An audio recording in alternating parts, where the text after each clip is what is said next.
En este vídeo voy a examinar la Flashcard Super Everdrive de Krix para Super Nintendo.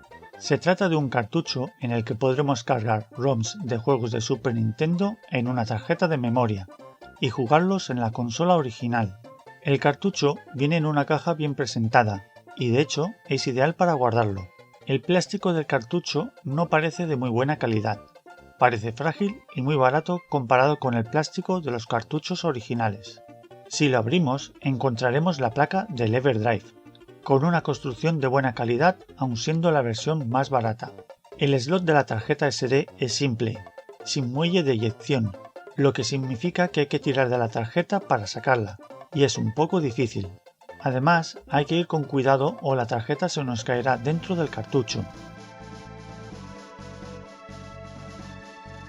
Como veis, hay un hueco para añadir un chip, del que hablaré más adelante. Para usar el cartucho, primero bajaremos el sistema operativo de la web de Krix.com y lo copiaremos en una tarjeta SD. También copiaremos ROMs para la Super Nintendo. Necesitarás que sean de la misma región que tu consola, en mi caso, una Super Nintendo PAL. Los juegos de otra región pueden funcionar, pero en algunos casos saldrá un mensaje de incompatibilidad.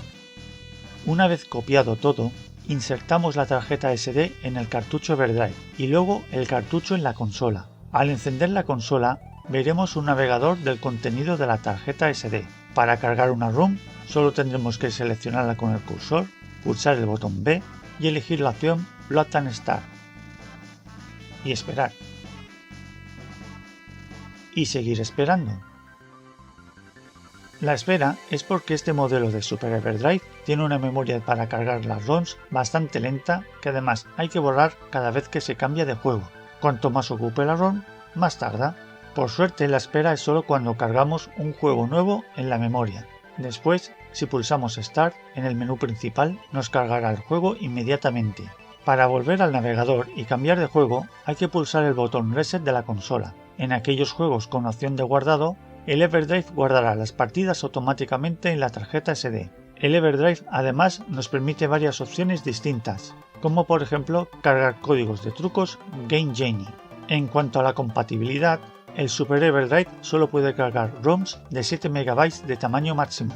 Teniendo en cuenta que el juego más grande creado para la Super Nintendo tiene 6 MB, el tamaño no debería ser un problema. Pero si recordáis, dentro de la placa había un hueco para un chip.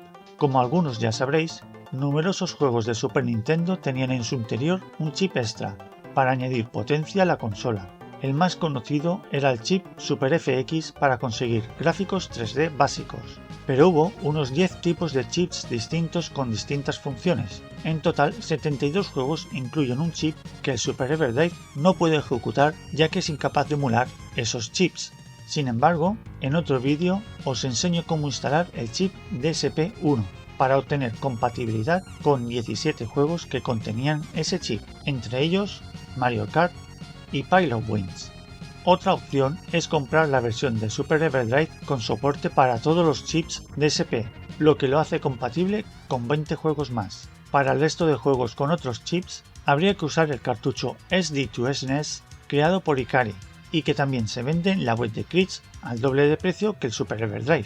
El SD2SNES es un cartucho muy potente, con capacidad de soportar casi todos los chips. Recientemente añadió soporte para el chip Super FX y próximamente podría tener soporte para chips SA1, por lo que sería compatible con casi todos los juegos con chip. Además, tiene soporte para los juegos creados para el sistema Satellaview y tiempos de carga muy reducidos.